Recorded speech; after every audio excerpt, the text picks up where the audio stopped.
Hey everyone, welcome back to, I was going to say the weird Q&A thing, but I actually gave this a name now, 3 Beers Deep.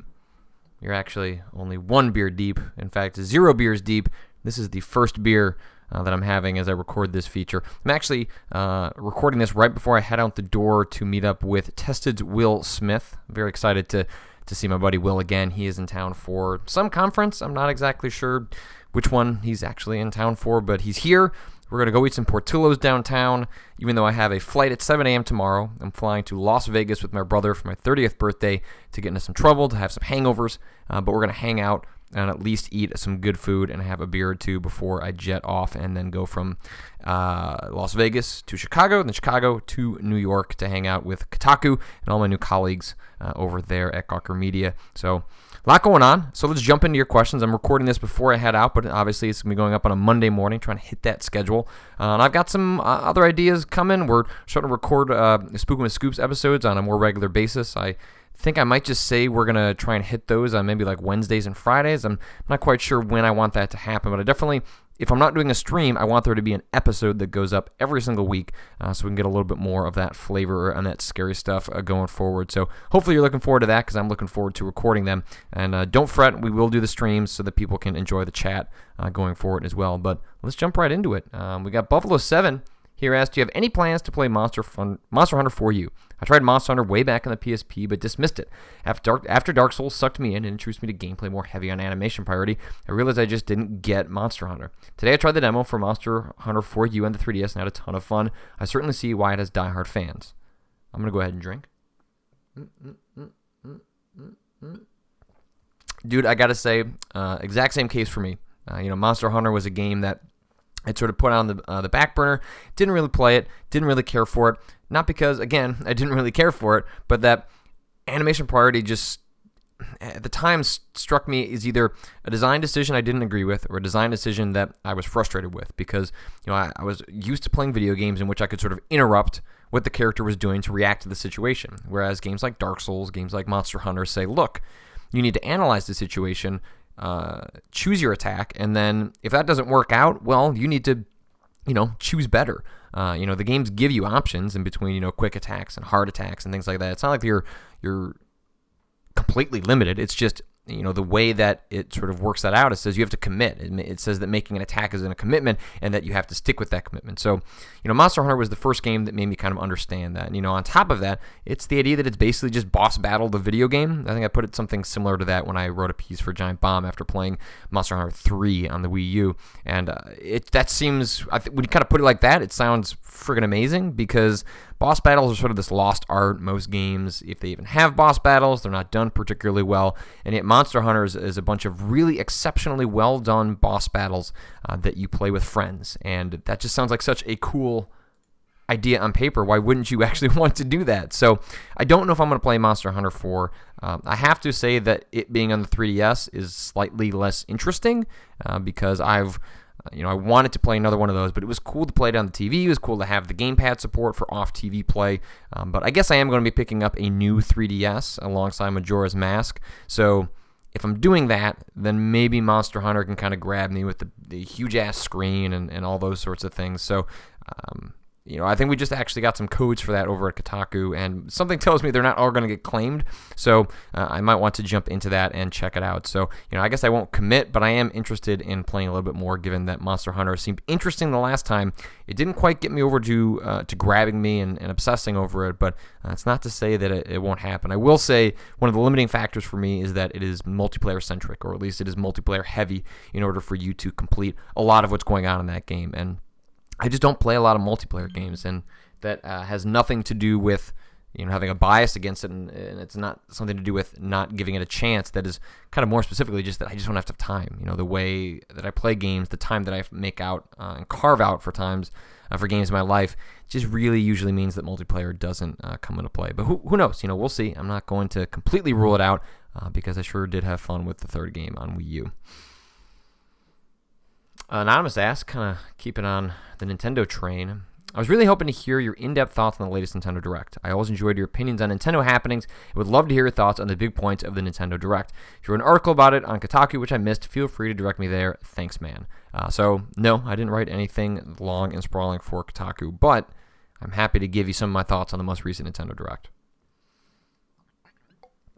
And sort of the crux of it was the fact that they announced this new 3DS, the new 3DS. And my kind of general feeling on the new 3DS all along has been that it's a stopgap in which Nintendo recognizes they're maybe getting to a point where they would want to introduce a new handheld, that the 3DS is kind of getting along in age, and especially as they try and start maybe synergizing their platforms in certain ways, that they just need more power, and the 3DS isn't going to cut it going forward. And so while perhaps in the original cycle, we'd actually be getting ready for a actual new 3DS, or whatever they were going to call that new platform.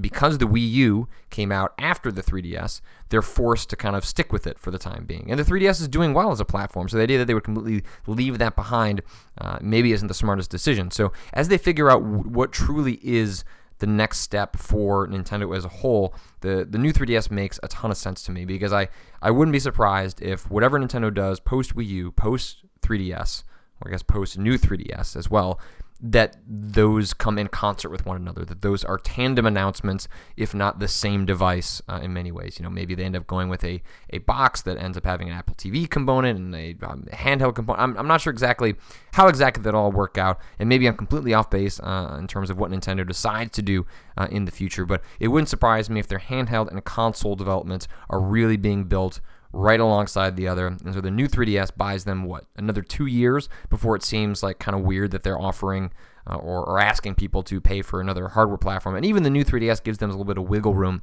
because it's just a modified version of the existing 3DS.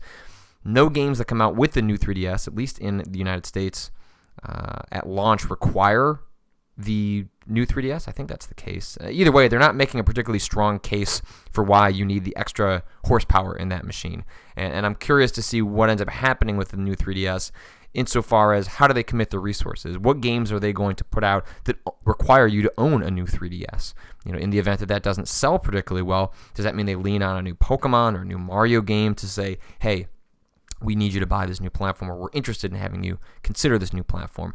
Or does it come down to purely the new 3DS being sort of like a 3D accelerator for Nintendo's hardware, in which, hey, there are only certain things that are accessible if you have the new 3DS? And how they break that stuff out is just totally confusing demographically speaking, in terms of how you sort of market that to people, given that it's already, a 3DS and then a 3DS XL and then a 2DS and then a new 3DS. Maybe that's part of the reasons why they didn't bring over the smaller sized new 3DS and stuck with just the XL. I'm fine with that. I love huge screens, at least for playing video games. So even though I didn't go with a 6 Plus on my phone, it's because that's in my hand. Like, it's very important to me, or at least more important to me when I'm considering a phone, that my thumb can get around in a way that feels satisfying. Whereas with the 3DS, like, bigger screen, the better. At least that's what I'm saying. That's how I think I feel right now. When I actually get a new 3DS, maybe I'll suddenly go, oh God, this monster is enormous. But I have a strong suspicion that I'm going to be psyched to have a huge screen.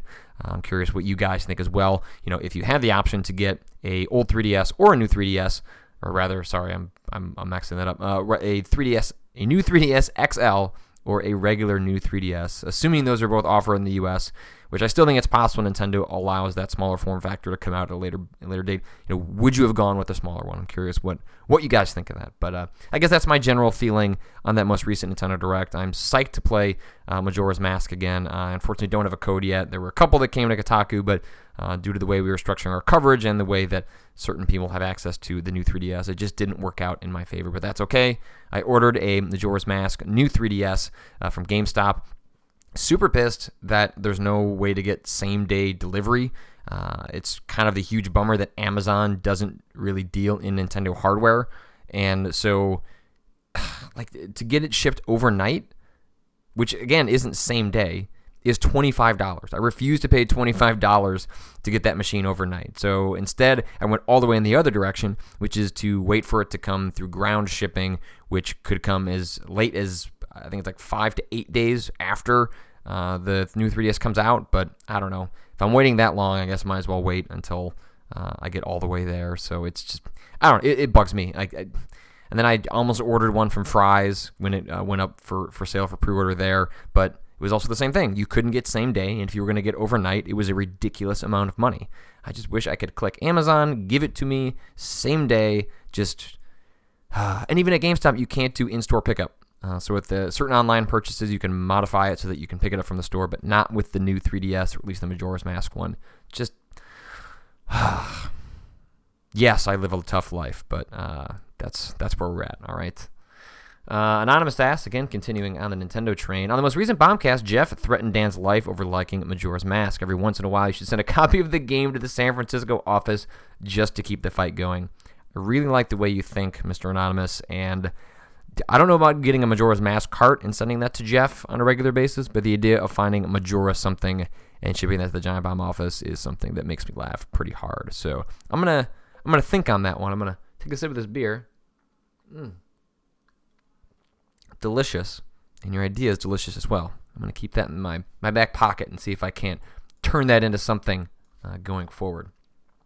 Lost Remnant asked, Patrick, your most recent Resident Evil articles have gotten me to think about the RE2 remake people, including myself, have always asked for. Resident Evil 2 is my favorite of the series, but in the last year or so, I got thinking of would a Resident Evil 2 remake be any good? I imagine most people involved with the early games have either moved on or are no longer with the company entirely. As much as I want to revisit the RPD, Raccoon City Police Department, in a grand remake, maybe the game should be left alone. It pains me to say it.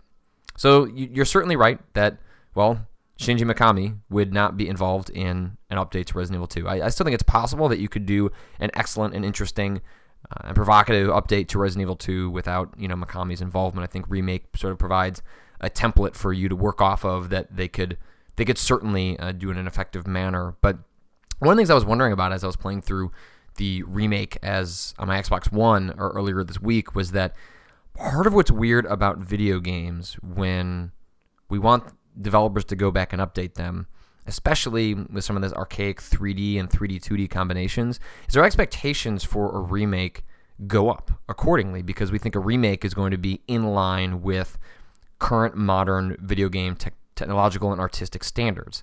So, it's one thing to jump from 8-bit to 16-bit. It's quite another to jump from a PS1 era 2D, 3D game and then bring that into sort of the modern Xbox One, PS4, PC world. Now, I think it's certainly possible if they, again, follow the template of Remake in which you have pre-rendered backgrounds with, updated polygonal models. So it's still, not a small amount of work, but probably a little more manageable than the idea that they're going to completely re-render everything in the game. But then again, I don't know, is 2D backgrounds less work or more work than 3D backgrounds given the current pipelines? My gut tells me that, obviously static 2D backgrounds would probably be easier to work with, but would that not work in the modern age? And also, can you sell that game for $60 anymore? Would you have to sell that as a downloadable, and thus as a downloadable, would they put less effort into it because they're going to get less out of it? I think it's often what stopped Square Enix from ultimately pulling the trigger on Final Fantasy VII and revisiting that, because what people want out of a Final Fantasy VII remake would take them tens of millions of dollars and so many years to put together the game that people want. The Final Fantasy remake you want in your mind is not compatible with probably the business behind it. And so I wonder if that holds up. What exactly might be an RE2 proper update at one point is just what people want is not financially feasible. And so what we just might get are, I don't know, is it possible that we get what was applied to this update for Resident Evil to Resident Evil 0, because there was, a bit of a sort of a pseudo leak. Capcom put out an image of a menu that suggested Resident Evil 0, which I believe was started as an N64 game, became a GameCube game, is not particularly well liked in the Resident Evil canon. But I never played Resident Evil 0. I've played Resident Evil 1, 2, played part of 3, but never finished it. Obviously played the hell out of 4, started 5, got to a swamp section and gave up. Finished all of 6, mostly to spite myself. I'll probably play 7 because it'll be long enough from 6 that I'll be willing to give it another chance. And then, I haven't played RE0. I've never played really any of the spin-offs. I played Revelations on 3DS, which mostly because I thought playing a Resident Evil game in 3D would be kind of neat.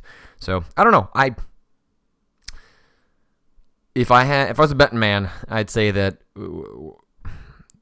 Capcom will not do to Resident Evil 2 what they did to Resident Evil 1. But the idea of a reissue that goes slightly beyond just allowing you to download the PS1 version of Resident Evil 2 again, maybe not out of the question. I certainly would love a compilation that had a bunch of like interviews and, like a deep dive into Resident Evil 1.5. Like, put out a playable Resident Evil 1.5. I would love for Capcom to officially get behind that in some capacity. Probably won't going to happen, but a Resident Evil fan or conflicted Resident Evil fan can dream.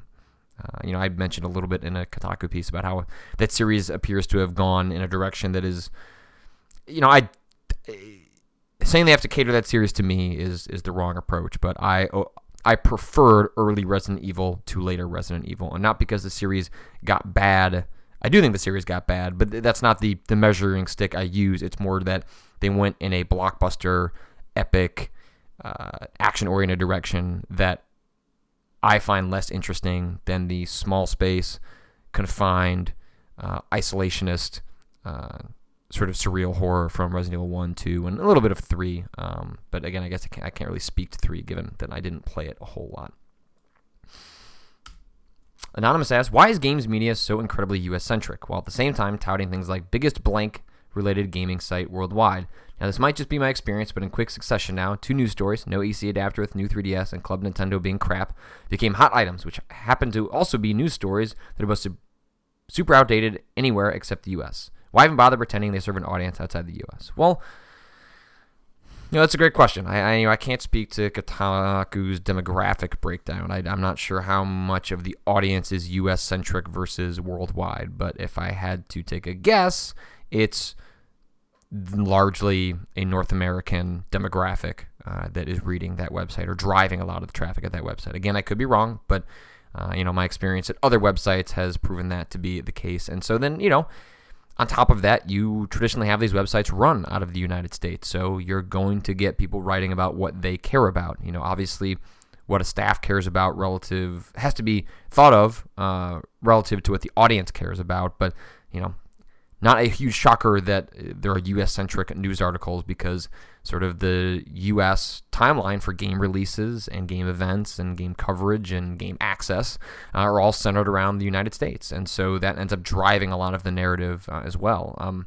You're totally right that, the AC adapter not being included in the new 3DS is not really news, especially if you live in Japan, but it is news in the US. And even if it's not, even if that has been the expectation in Japan, it fits into this larger narrative of Nintendo just being cheap and allowing their audience, exploiting their audience in a way, in a kind of subtle way, right? Like they don't do it in the ways that often we get angry at game publishers for DLC and pre-order bonuses and things like that. Nintendo doesn't really traffic in that stuff, but I think the reason it bothers me with Nintendo, it bothers a lot of people with Nintendo, is because you just expect them to do better. Like they just don't seem like that kind of company, and yet, you look at what happens with the AC adapter, and it's just sort of frustrating. Like, oh, come on, Nintendo, you seem like you're a better company than that. So you're right. It does come from a US-centric point of view, but I don't think that makes it any less frustrating that this is the time that they decided to kind of pull a stunt like that. But certainly something to keep in mind. The idea that I should be thinking more about audiences that are besides the one that are right in front of me, the one that affects me on a daily basis, because I am situated in the United States. Certainly good food for thought that I'll be keeping in mind going forward. Anonymous asked, does Bloodborne count as a Souls game? So yes, obviously, in a sort of spiritualistic sense, but what this person is asking is that, so Kotaku, one of the big editorial initiatives that started last year was that reporters and writers are embedded in certain games, which is to say that often the way that games coverage works is that there is coverage before a game comes out, there's coverage when a game comes out, and then the press tends to look forward to what's coming next rather than what's happening after that game is released. And that just doesn't seem to make a whole lot of sense, right? So much happens in game world, so many things occur, so many stories come out of the fact that players are now on a mass scale interacting with these games. And so different Kotaku writers end up picking different beats, so to speak, that they sort of keep tabs on. If you notice, there's lots of Smash Brothers and Mario Kart 8 coverage that shows up on the site because tons of people are still playing those games. Weird and interesting stuff is still happening with those video games. And so people like Patricia Hernandez and Yannick, don't know how to spell and or say his last name, are embedded in those games and talking about them. Kirk Hamilton and Jason Schreier are doing that for Destiny. And so, I was tasked with thinking about what games would you want to look into? And the ones that I kind of settled on was I want to do the Souls games. Obviously, there's not a whole lot of happening right now with the Souls franchise, but in early February, there'll be a patch to prepare the Sin of the First Scholar update that's coming in April. At the end of March, we're getting Bloodborne, so I'm kind of going to dip my toes back into the Souls games. I'm going to start streaming and playing the DLC to kind of get my head wrapped around those games again, but you can expect that I'm going to be driving a lot of the coverage of that on Kotaku in the future, which I'm really excited about because it gives me an excuse to play those games more, maybe, go beyond just beating it one time, like exploring New Game Plus, exploring the DLC, doing the sorts of things that at Giant Bomb, where a lot of my focus was on play as many games as possible in order to make sure that I'm prepared to talk about them for Game of the Year, for podcasts. I have less of those responsibilities at Kotaku, and so I can kind of deep dive, focus in on games in a way that I wasn't able to before. And so hopefully, for folks that follow me that are interested in those games, that's going to be something that you're excited about too. So, hey, if you're a Souls fan, if you're a Resident Evil fan, Resident Evil is kind of my other beat. And as I said, horror, kind of generally speaking, is one that I'll be sort of embedding myself into because Kirk Hamilton is really the only other horror fan at Kotaku. So, I'm kind of be covering that beat more generally speaking going forward. So maybe when like Five Nights at Freddy's 3 comes out, that's something I'm going to be watching pretty closely. But yeah, super excited to get into that. And really excited to start playing Dark Souls 2 again. Anonymous asks, just want to say thank you for backflipping with Bioforge feature. To this day, it's still one of the funniest pieces of content in Giant Bomb. It got me through some rough patches in my life. I wish I could thank you with your real name, but, I'll take the anonymous question and run with it and just let you know that sincerely appreciate that. I love hearing from folks letting me know that, something that I was a part of, something I was only a small part of, was something that brought a little bit of joy into your life. It just makes my day. Obviously, one of my prime missions is to provide insight and commentary into video games, but also knowing that, the little things that I'm a part of that maybe I don't think too much about ends up bringing a little bit of joy into your life or someone else's life.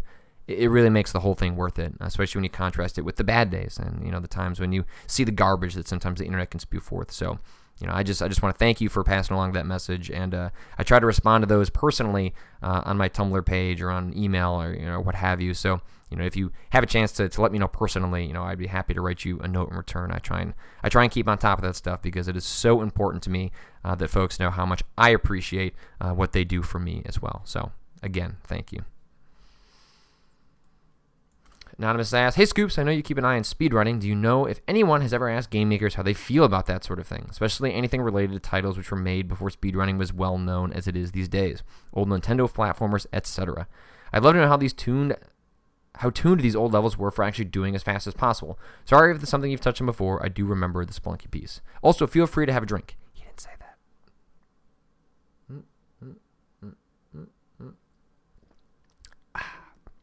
So, I can't say that I've had a lot of conversations with developers whose games were explicitly, have been one of the more popular games that have been speedran by various folks on the internet. I will say that some of my favorite moments from, not even necessarily awesome games done quick, but the various speedrun events that happen throughout the year is when they bring on one of the developers to watch as someone breaks the game, essentially.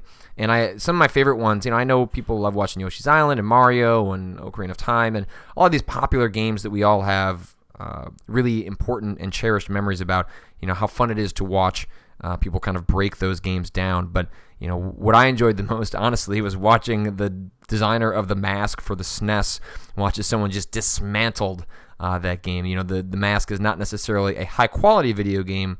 I guess I can't speak to it one way or the other. I've never really played it, but it didn't look like the best action platformer around, and there were a lot of those on the SNES during those days. But watching that guy constantly sort of step back and go, oh my God, holy shit, what did you just do? Can you explain this to me? There are designers that, you make a game, you put it out there, and then players do crazy things with it that you never could have imagined. And so, I would love to sit down and have a speedrunner and a developer sit next to one another and talk to each other while that speedrunner goes through a game. I think, part of the problem with the way that the Mask one was done or other ones are done is that often the people aren't present. So they're watching on a Twitch screen that's, several seconds behind, and they're not talking to the person, in the room together. I think that could be an incredible series to watch someone who designed a game to be played in a very specific way as someone else plays it in a very different way, and, what sorts of conversations and insights into the development process and the creative process for the speedrunner, because I really do think it's a creative process, even if it doesn't always get the credit of that. I think that could be something really fascinating. Don't have a whole lot of options for that in Chicago, but I don't know. You never know what the future holds, and that's kind of one of those cool feature ideas that I think could definitely work in the future. Anonymous asks, hey Scoops, what's your opinion on Devolver Digital's statement on the Australian classification of Hotline Miami 2? I love Devolver Digital and Hotline Miami, but defending the scene where the player knocks out a woman and implies rape is a little bit much for my blood. Putting the option in to skip the scene is kind of acknowledging it was a problem in the first place, isn't it? Whew. There's a lot going on in that question. And I've written about what happened with the Australian Classification Board, and this isn't the first time that this scene has come up. You might remember that Kara Elson wrote a preview for PC Gamer in which she played a much earlier build of Hotline Miami 2, I believe in 2013, in which she encountered this scene, and in writing about it, caused this huge flare-up on the internet, because I think people took what she was writing about as to say something that she did not say, nor imply, nor mean. In Kara's original piece, she described her reaction, which was, not vitriolic, but it was an intense reaction. She did not expect, an implied rape scene to occur while she was playing this violent overhead shooter game at it was at some European convention, like a PAX equivalent. Maybe it would have been Eurogamer Expo or something like that. And that's all she wrote about, was just like, wow, this came out of nowhere. Nowhere in her piece at PC Gamer, you go back and read it, does she say it should be censored, this game should be banned, like this is wrong, they shouldn't have done this. She just had a natural human reaction to a shocking moment. And then there was a lot of exaggeration, hyperbole, and extrapolation that came out of that and sort of put words in her mouth that I don't think she ever implied. And so, when we talk about this situation, your question of whether by including an option to skip it, does that imply that maybe the scene shouldn't have been there at all? I do think it represents how early we are in video games as a medium, in which I think some creatives are jumping to different ways of expressing how they want the medium to mature, right? So, when I guess we'll call it hot water, but when Metal Gear fans have been upset with some of my commentary regarding Ground Zeroes and how that game handles sexual assault and how that game handles sexuality, I have pushed back on that. And the way I've always talked about it is that I don't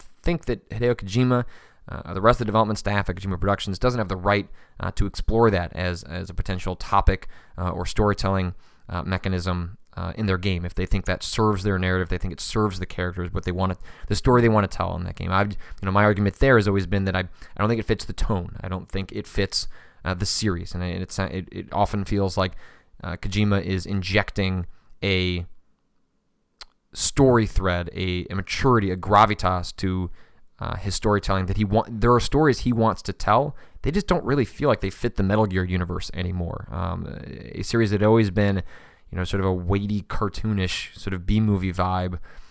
And then suddenly, he's getting older. He wants to tell more mature stories. I just don't think Metal Gear is the best avenue for that. So, you end up having, people who maybe appreciate that he's trying to do this, but I look at it and go, I roll my eyes because it's happening in Metal Gear. And so, the Hotline Miami question is really tough. I've seen the scene in the video that's been put out, but I haven't played it myself. And, obviously in the video, it's quickly revealed that what's happening in the scene is actually production on a film, which I believe is inspired by the events of Hotline Miami. I want to say it's kind of like a Scream situation, in which it's sort of a meta commentary or meta joke about Hotline Miami as a franchise.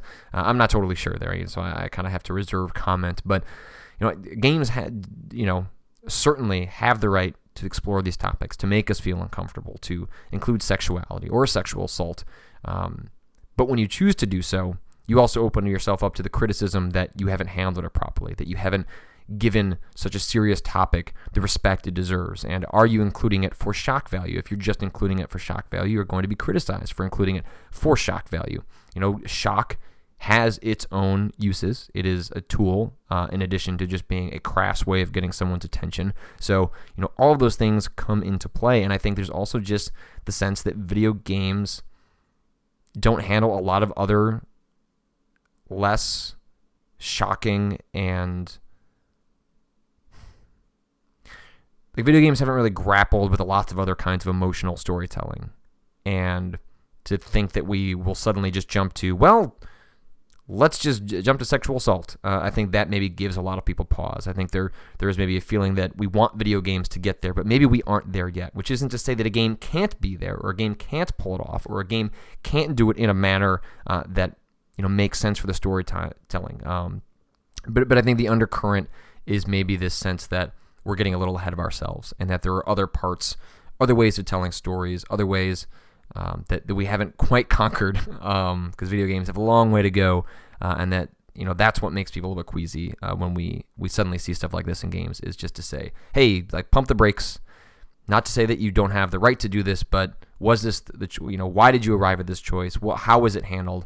Were there other ways you could have gotten that point across without necessarily jumping to this? So, curious to see how it fits into the overall rest of the game. Curious to see if the game explores topics like that elsewhere. I never ended up finishing Hotline Miami. I should go back and do that, especially if something like Hotline Miami 2 is going to be exploring territory like this. I need to wrap this up. I think I'm going to do that right now. Thanks everyone for tuning in. Hope you've enjoyed the content on the YouTube channel so far. I've enjoyed putting it together. It's been exciting to sort of reformat for a different type of world. Certainly Giant Bomb's content went on YouTube, but me producing on my own, figuring out schedules, the balance between doing it locally and then doing it live, all that stuff I'm figuring out. So hopefully you'll provide me feedback. Let me know how you're enjoying it, how you're not enjoying it, games you'd like me to check out, games that you'd like me to skip, and we'll kind of figure that out together. But I'm going to be out in New York, and when this goes live, I will be in New York. So there is a chance that we're going to do a meetup. There has been some talk about doing something. So I'll let you guys know if you're in New York and you'd love to come hang out. Check my Twitter feed, and I'll provide details on that. No promises, but if that happens, I'll make sure and let you know. But otherwise, have a great week. Thanks for tuning in. Make sure and tell someone else about the channel, especially if they are at Giant Bomb and don't know that I've started doing work over here. But in any case, I will see you guys later.